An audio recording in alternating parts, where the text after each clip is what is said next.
Paano kung ang balikbayan box na pinaghihirapan mo ng halos isang taon ay ganito ang sapitin pagdating sa pamilya mo? Wasak ang karton, gulong-gulo ang mga damit, at ang mga regalong pinag-ipunan mo tulad ng pabango ay ninakaw ng mga kawatan. Napakasakit isipin na ang pirang galing sa puyat, pagod at pangungulila sa Qatar, nilamunan ng mga magnanakaw.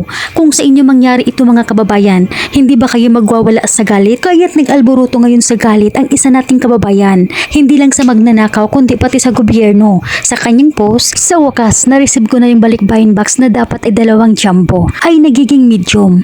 Kaso nakaka-high blood, nakakadismaya kayo, mga putang ina nyo dyan sa gobyerno. Di nyo man lang yan aksyonan, kahit nakikita nyo na ang mga nangyayari.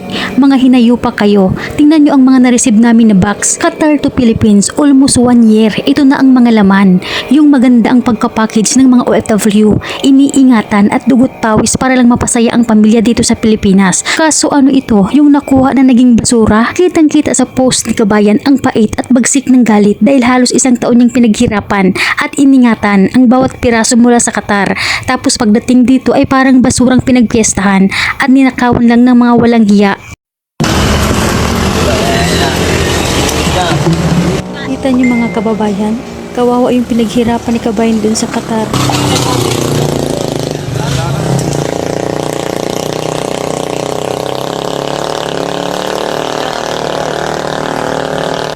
Ayan no, puro basura na. Grabe, kawawa si kabayan. Yung excited yung pamilya tanggapin tong balikbayan box, tapos ganito pala yung itsura sa loob.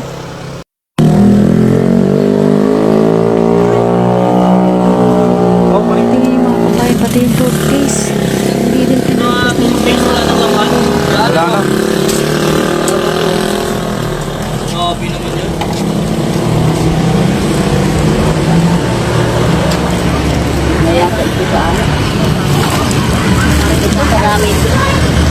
may mga kutsara siya, disposable. Tapos yung gamit pa sa ano, mga gasa.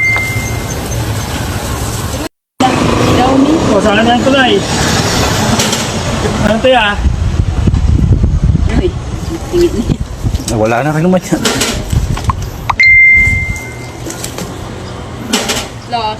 Wala na yung puti na yan, buka. Tagal mo na laman yan.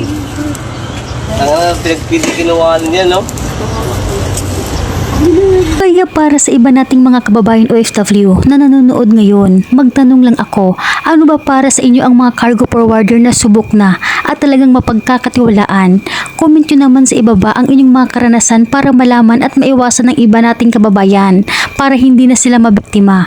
Sana ang video na ito mga kababayan ang magsilbing babala sa atin lahat na maging wais. Huwag basta magtiwala sa mga murang pakulo at piliin lamang ang subok, ligtas at garantisadong mapagkakatiwalaan. Hanggang dito na lamang po, mag-ingat po kayo palagi kung saan man kayo ngayon.